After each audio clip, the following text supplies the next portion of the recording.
When you have great coaches, then after you have great coaches, you get great players. You have a great organization, and you tell them one thing: just win, baby.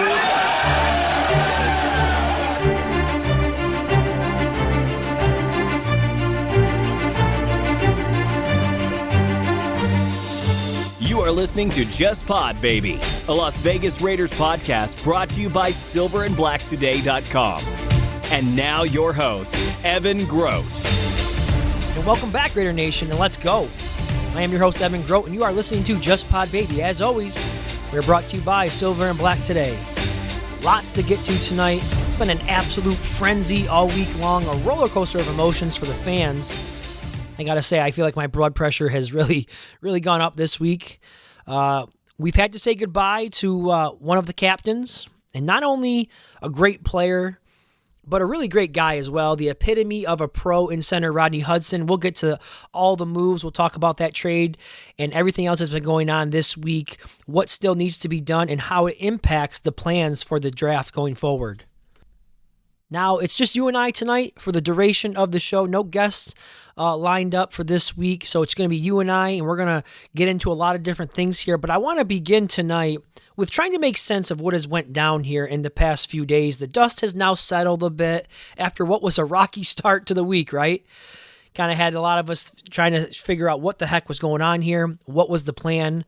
But let's go through it and discuss some of the trades that were made and also some of the signings that occurred as well. We're going to start with the big one, as I mentioned at the top. Rodney Hudson has been traded to the Arizona Cardinals for a third-round pick. In return, the Raiders also throw in a seventh-round pick, so they do pick up some good value there for Rodney Hudson. I got to say, I was completely shocked by this one, and I'm sure a lot of you listened to the State of the Nation podcast by The Athletic with Vic Tafur and Tashawn Reed and Ted Wynn. And if you listen to their edition of their show last week, Vic mentioned this. He mentioned this as a possibility. So when I heard him say that, I got to be honest with you, I thought he was crazy. But now it has actually happened. So obviously Vic was very much in the know here on this situation. Now we have learned in the last 24 hours that there seem to be some mutual feelings here on this one between the organization and Hudson. There's been some reports out there that Hudson was growing unhappy, I should say, with the losing that this team has been doing over the years since he's been there. And you know what? I don't blame the guy. I really don't. At this point in his career, he's 32 years of age. He's made plenty of money in the league, and he's looking to win. And so that has to be frustrating for a player of his caliber. He puts his heart and soul into it every day. He was the rock on that offense, not only offensive line, but really on the offense since he's joined that team. He's been one of the most reliable guys that I could think of. And, you never heard a word from him. He kind of just flew under the radar, did his job at a high level, just put his head down and worked, and was really well liked by his teammates. Was a captain, as I mentioned, one of the more underrated players, I think, in the league. He really didn't receive a lot of credit nationally, never got the recognition he deserved, I think, from the all-pro voters. I think he was really kind of robbed there a couple times.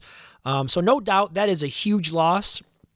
There's no other way around it. But at the same time, there is a philosophy change going on with this organization right now. There's a complete change in philosophy. I wrote about this 2 weeks ago over at silverandblacktoday.com. No more are the days of the Raiders going out and spending big-time money on the offensive line, right? You can argue whether or not that strategy is a sound strategy, whether that strategy has paid off in recent years, no pun intended. I mean, you can go back and think of the days of Del Rio when he was here. He and McKenzie really built this team with a strong offensive line. They really believed in having big-time guys along that offensive line. It was they brought in Rodney Hudson. I think that was one of the very first free agent signings that they made. And then it was Donald Penn, Kelechi Osemele, if you recall. They drafted Gabe Jackson in 2016. And, that philosophy has kind of carried over into the Gruden era now. He praised this offensive line many times as the strength of his team. He talked about how much he loved Rodney Hudson and he loved the interior part of his line. He continued to build on that with drafting Colton Miller, and they went out and signed Trent Brown. And so that philosophy really carried over to the Gruden years, and it's been a position, or a unit, I should say, where they've really invested heavily. Again, do you think it paid off? I'm sure, there's more to it than just a change of philosophy. Obviously, there's other factors involved here. The pinch that the salary cap has created this year being such a low number. Now, keep in mind, normally the salary cap rises. They were projecting it to be anywhere in, closer to $220 million this year from what it was at $198 million last year. And rather than growing by $20 million, it actually lessened by, it went down to $183 million from $198. So that's obviously a huge factor here.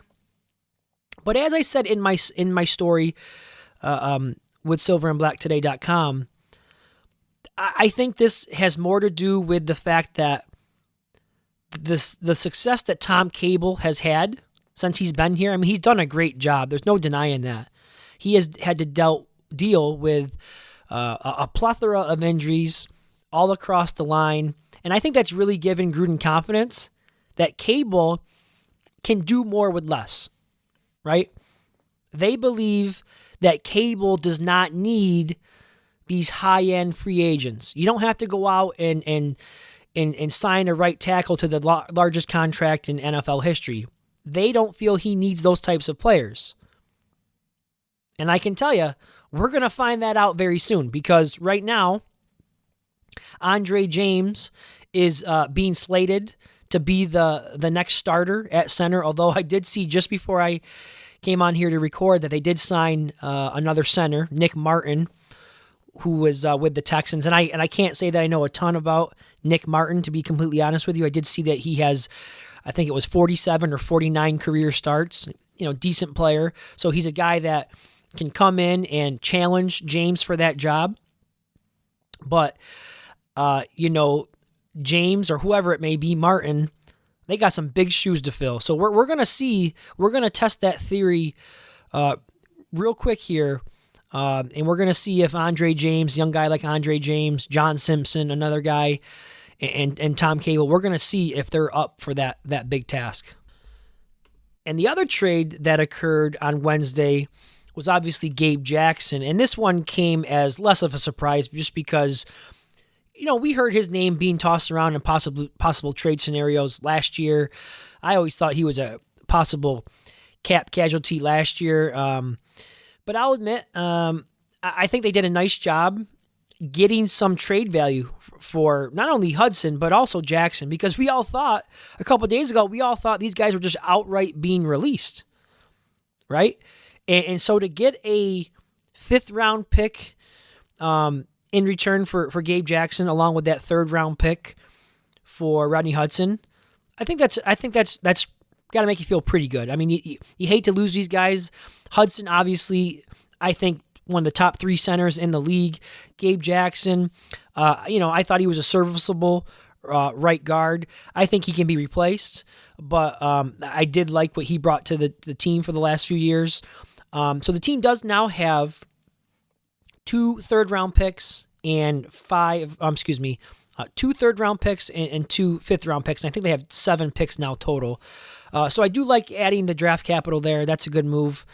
You combine those 2 trades along with the trade of Trent Brown and you've got 3/5 of your offensive line now traded in the offseason. And as I was prepping for the show here, I was thinking back. I wonder how many other times, if that's ever happened, that in one offseason, a team has traded away 3 of their starting offensive line from the previous year. I'm curious to find out if that's ever happened. And this all leads me into my next point here. Who the heck is going to protect Derek Carr next year, right? That was the question we were all wondering. Well, we do have some answers on that as well. They are bringing back Richie Incognito and Denzel Good, as we thought that would be the case. That was the word on the street all along, is that they wanted Incognito back just on a more team-friendly deal. And so they were able to get that done, a much lower number than his original $5.6 million. And Denzel Good gets a pay raise, and I think it's a deserving pay raise. He gets a 2-year contract, $8.3 million, and I'm glad they were able to get him back as well. Obviously, they badly needed some bodies along that offensive line, but not only do they get some bodies, they get some guys that are familiar with what Cable wants to do. They're familiar with the organization, obviously, and the quarterback, and I think that's, to have that continuity is really important, especially if they are to bring in a rookie right tackle to throw on there on that offensive line. And if they are going to go with a youngster like Andre James, it'll be nice to have 2 veterans alongside him that can kind of help him along. Now, I do worry about Incognito returning from that injury. And I know he's played well in his latter years, but to at his age, 38 years old, to be coming back from a lower body injury for an offensive line, I do worry about that. So we're just going to have to cross our fingers with him that he can come back and play a full season and be productive. Now, Denzel Good, I do think he was deserved to be paid. I think he totally outplayed his contract, and he's been a very, very valuable player for this team, especially last year. And Gruden even talked about it as at one point calling him the MVP of the team, and he can play, as you know, both guard and tackle. I prefer him at guard, but let's say they for whatever reason they had to push him out to tackle, whether it's an injury or whether it's whoever they have tabbed to be the right tackle, whether it's somebody in the draft or whatever may happen. If for any reason he should have to go out to play tackle, you can do that with him because he has that position versatility, and then you could slide John Simpson in there to play guard if you need. So you got options with Denzel Good, and that's what that's what I like about him, and that's what the coaching staff likes about him as well. So overall, the offensive line, it's in much better shape than it was a couple days ago. I'm not sure if they got better. I got to be honest. You lose a outstanding center like Rodney Hudson, who makes all the calls for the offensive line and really just kind of made Derek Carr's job easier in that regard. You lose Trent Brown. Now, listen, I know Trent Brown wasn't exactly out there a lot, but he was a good player when he was out there. And, is Denzel Good or John Simpson an upgrade to Gabe Jackson? I mean, I think it's kind of, I don't know. That's a tough question to ask right now. And then you got Andre James trying to replace, a top 3 center in the league. So, if you're asking me, I would say right now the offensive line might have gotten worse. Maybe took a step back. Now, yeah, they saved a lot of money. This offensive line is obviously a lot cheaper. But as far as talent-wise and are they as good as the unit in the past years? I can't say for certain that they are. So I do have a little bit of a concern there. But, you have to trust the Gruden, which for me is I'm having a hard time doing right now, to be completely honest with you.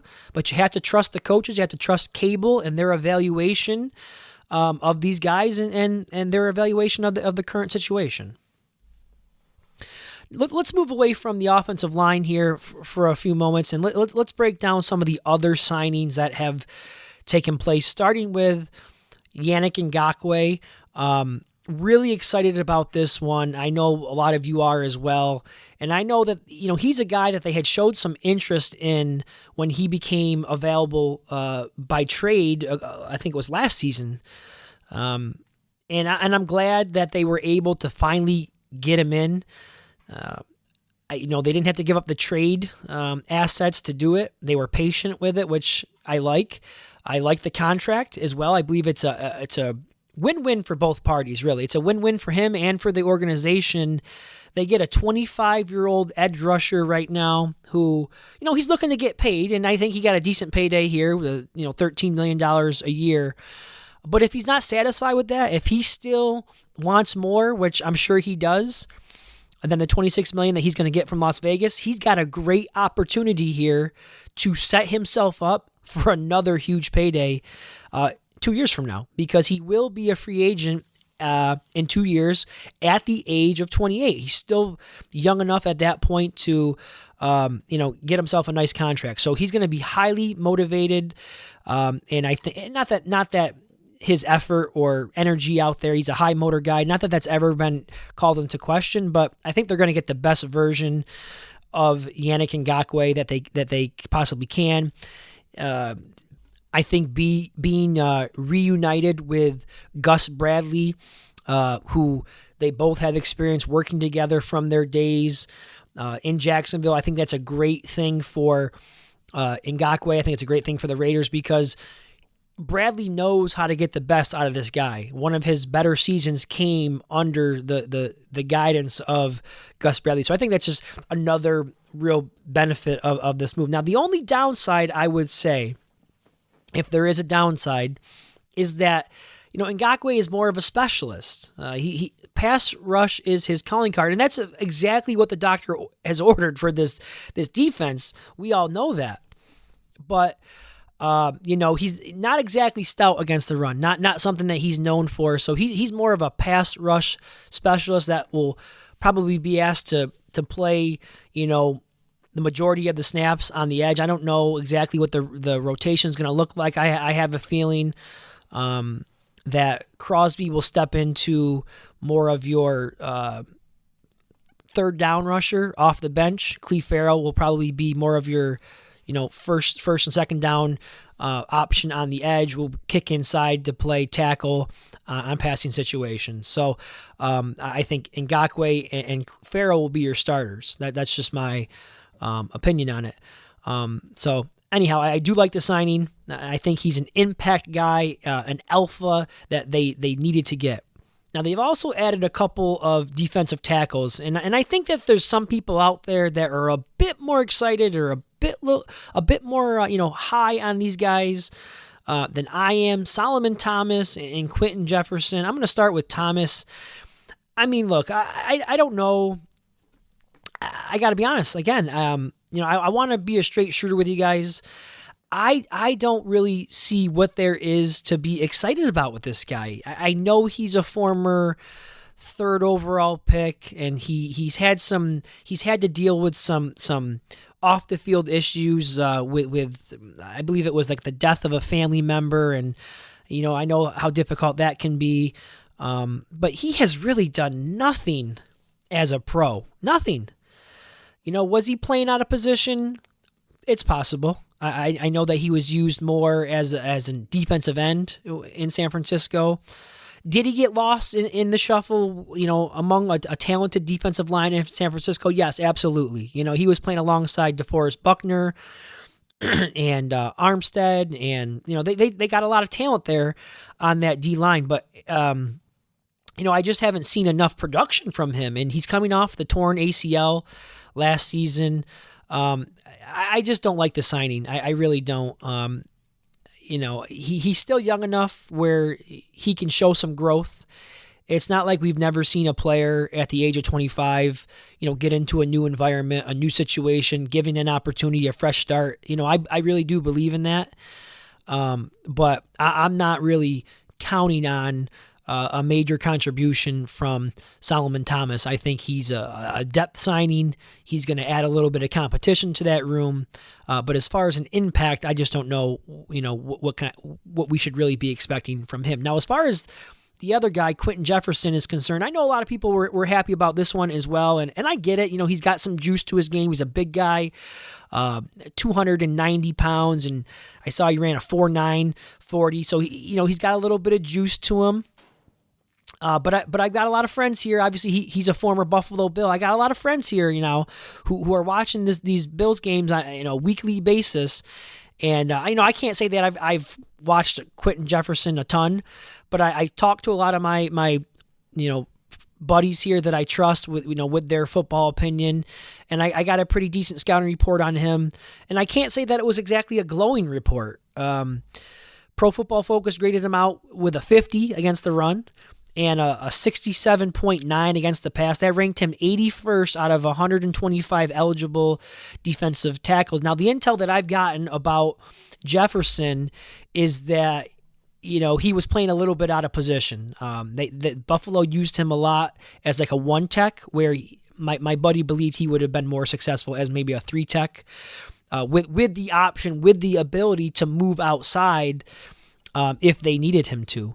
And my friend also pointed out that, what's his name? Ed Oliver drew a lot of double teams, and what was Jefferson able to do with that?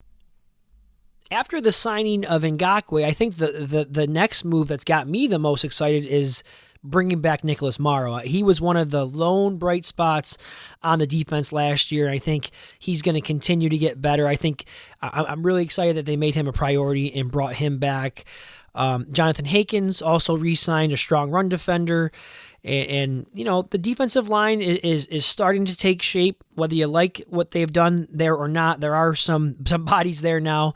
Let's quickly just run through the names on that defensive line. You've got Ngakoue, Crosby, Farrell, Key, and Nassib, more of your edge players to go along with Hankins, Irving, Hurst, Jefferson, and Thomas on the interior. I still think there's work that needs to be done here. I still think they should look to address, the defensive tackle position in the draft, or if you're up on the clock and you see Aziz Ajulori sitting there, I think it would be hard to pass him up. I really do. I think he's that good. So we're only 2 days into free agency. I get that. There's a draft that is going to happen in a little over a month, but other than Ngokue right now, they didn't really add another real difference maker. And, we're talking about one of the worst defenses in the NFL. And I expected some bargain bin shopping. I've talked about that on the show here. But then they go out and sign a guy like Kenyan Drake, give him a, $5.5 million 2 year, over 2 years for $5.5 million per year, $11 million guaranteed. I just don't get it sometimes, and that kind of leads me back over to the offensive side of the ball. Let's talk about this deal with Kenyan Drake. I really like the player. I have no issues with the player. I like his skill set as a guy who can affect the game with his ability to catch the ball out of the backfield. He's been a lead back before, so he's got experience doing that. He can block. I like him as a compliment to Jacobs. I really do, but he's making more money than Jacobs. You go out and you draft a running back a couple years ago in round 1, and then just a couple years later, you bring in a backup and you pay him more than what you're paying your first round rookie. So to me, that just seems a little bit odd, and I can't justify it. And I know there's people out there that are saying, $5.5 million, that's not exactly breaking the bank. Well, when you look at the rest of the roster and when you prioritize some of the other needs, this just seems like a luxury signing to me. This was not a move that was made out of necessity. There's plenty of other running back number 2s out there that probably could have came in for a couple $1 million cheaper. And I know you may, you hear me say that and you're thinking, why would you want to save if you can get Drake at 5.5? Why would you want to bring in a guy like, let me see here. I got my list of free agents sitting right here in front of me, and I'm looking at the running backs. A couple guys that I liked was like a Jamal Williams, right? And I think he went for like $2 million, right? So you may be thinking $3 million, why are you pinching pennies? Well, that's a big chunk of money in when you're in the cap situation that this team is in right now. So that's why I feel the way I do about that move. And go out and give that money to a cornerback, a slot corner, or put that money towards signing Anthony Harris. Who knows? Maybe they still will find a way to address those spots, but I got to admit, I was scratching my head a little bit with that one. Moving out to the wide receiver position, John Brown, he was signed $3.5 million, I believe it was. Hopefully he's going to step in and fill that void that was left behind by Nelson Aguilar, who is now a New England Patriot. another former Buffalo Bill. I also got the lowdown on him as well. They call him Smoke. I'm not sure if that's known nationally, but that's his nickname. They call him Smoke. And as you know, he's primarily a speed guy, a deep threat with that long vertical speed, similar to what Aguilar brought to the team and very similar to what Henry Ruggs does. But much more refined as a route runner. Can run all the routes. And I did see some criticism out there on social media about him and his route running, but again, I'm not saying I watch John Brown on a weekly basis, but I've talked to some people who do, and they seem to think that his route running is very refined and can run all the routes. But you can see Gruden envisioning, him as a vertical threat, stretch that field throughout his career. He has averaged 14.8 yards per reception. The big knock on this guy, as I'm sure you're aware, is the health. And this is a direct quote from my buddy here, big-time Bills fan, knows what he's talking about. Guy is never healthy. That's what he said. So there's definitely some risk involved here with a player like John Brown. And there are two things that immediately came to mind for me when I think about this signing. Number one, he is not a true, number one receiver. And I know that he's had a couple of seasons where he had 1,000 yards. I get that. But that was a couple years ago. And, neither was Nelson Aguilar. I will say that. Aguilar was also not a number one when he came in. He had never really been a true number one, but he'd kind of developed into that for the Raiders. And some of you are probably saying to yourselves, well, they have Darren Waller, who really is their number one. And while I do agree with you, that is true, they're still going to need a guy that in big moments, who are you going to go to? I can think of many occasions where, it was Nelson Aguilar making those big plays in crucial moments. The Miami game comes to mind when Carr hooked up with him for that deep pass, right, to take the lead towards the end of the game there. I believe it was the Miami game. Sometimes they all get a little fuzzy for me. But, who's that guy going to be? Who's that guy going to be that's not named Waller? Can you rely on a guy like John Brown? And then the second thought that came to mind is, should Brown not be able to stay healthy, you are really going to be asking a lot of second-year guys, Henry Ruggs and Bryan Edwards, who I got to be honest, again, from what I saw from them in their rookie years, they've left me with little faith that they're ready to lead this group. Are they ready to step in and lead? I know the talent is there. Don't get me wrong. I like both players. But based on what we saw from them, do you feel 100% confident that if Brown was to go down, that Henry Ruggs is ready to step in and be like a go-to guy, your number one guy on the outside? I mean, I would hope to see some progress in year two, but I won't believe that until I see it. I got to see it. The potential is there, but they just didn't show enough in year one. So I do have some concerns there as well. So I believe that about covers it all for the major moves that have happened this week. I think we've covered it all. As for what the plan is with Marcus Mariota, I think he's the next kind of domino that we're kind of expecting to fall, I guess we could say.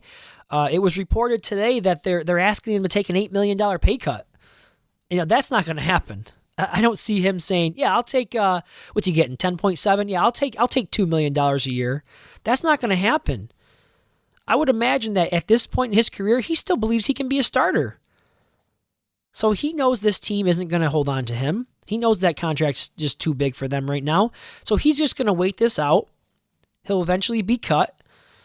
And then he'll be free to sign wherever he wants. Now, the one thing working against him is the longer that free agency goes on, the less options he's going to have as a starter. For example, Chicago, they went and filled their starting job with Andy Dalton. How many more starting jobs are there out there? You'd have to take a look at that. But I can't imagine him being willing to take a pay cut. I just don't see that.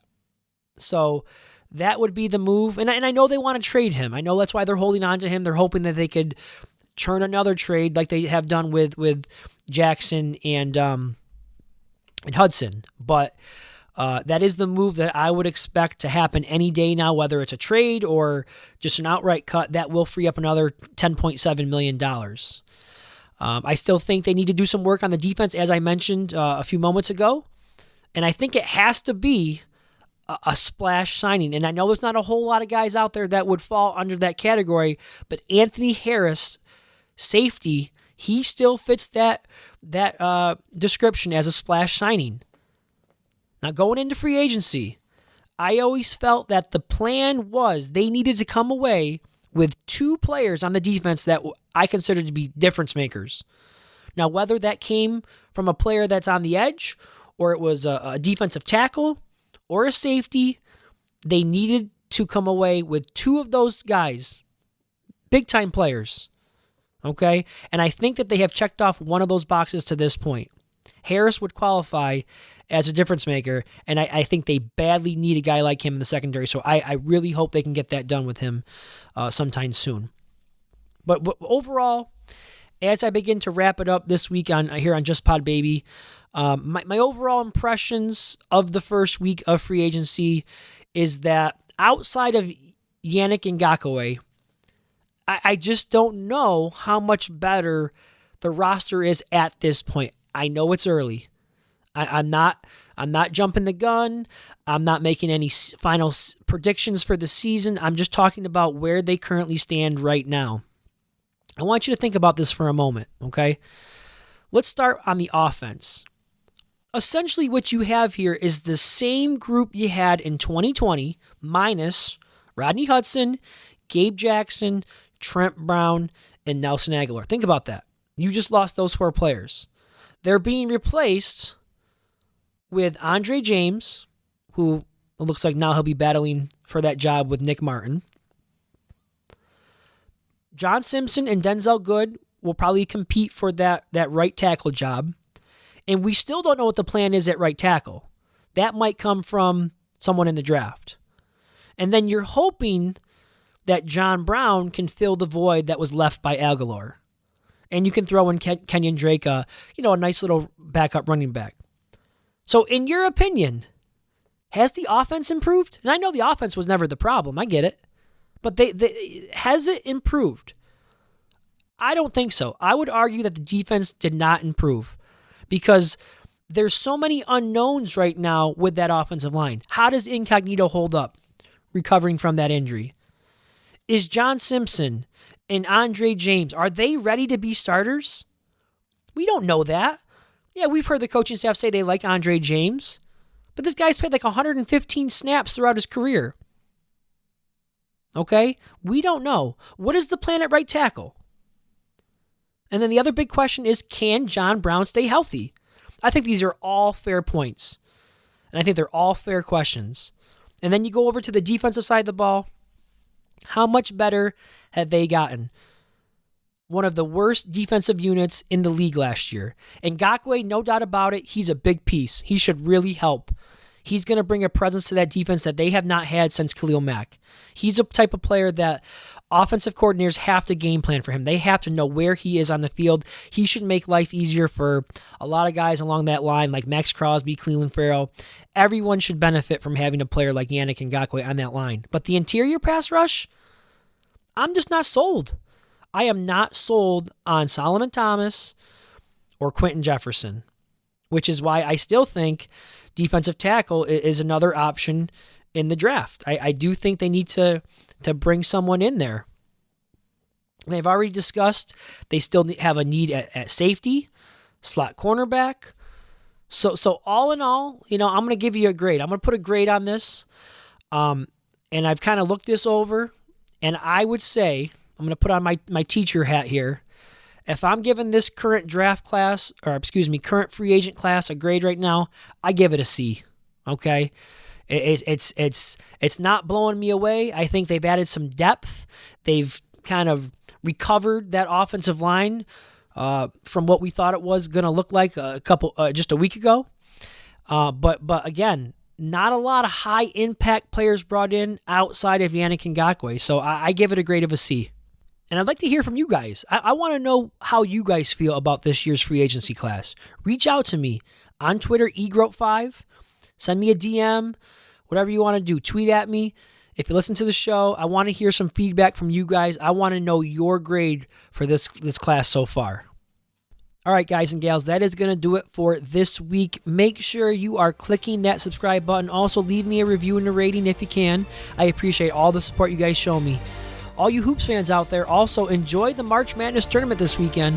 Be sure to join me again next week for another brand new episode. Until then, I am your host, Evan Groat, and as always, just win, baby.